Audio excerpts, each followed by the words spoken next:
কবিতার শিরোনাম একাকিত্ব। রচনায় কবি মোহাম্মদ মিজানুর রহমান সর্দার।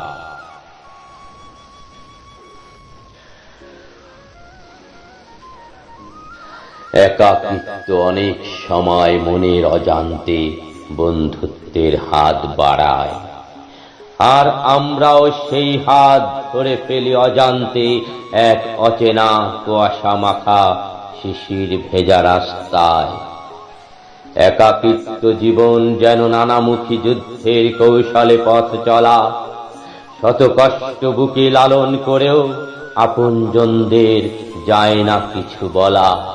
শরতের মেঘ মুক্ত আকাশে কখনো কখনো দেখি কালো মেঘের ভেলা, কেঁদে ঝরে ফেলে মনের কষ্টে অসময়ে বৃষ্টি ঝরায় অবেলা।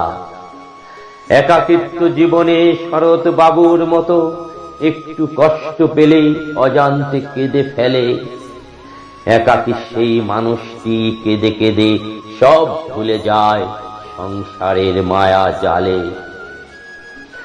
একাকিত্ব জীবন বড় কষ্টের জীবন, জানা সব কথা কাউকে যায় না বলা।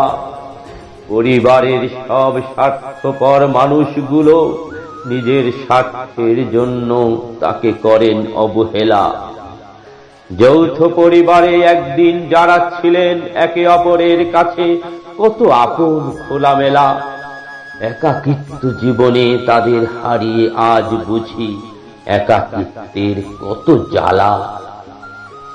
একদিন স্ত্রী পুত্র কন্যা সবাই একত্রে করতাম কতই না মজার খেলা।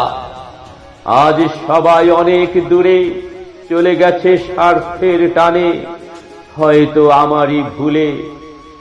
একাকিত্ব জীবন মনে হয় অভিশাপের জীবন, আপনজনদের কষ্টের বোঝা বহনের পরেও নিজের শত কষ্টের হয় না বারণ।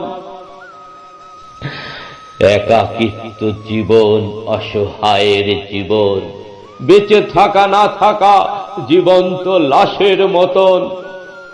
পরিবারের ভুলে লঘু পাপের কারণ বয়ে বেড়াইতে হয় আজীবন।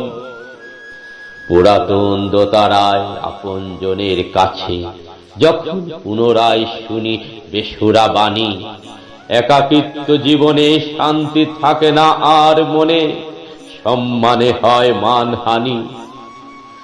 সংসারে রানী সুস্থ সবল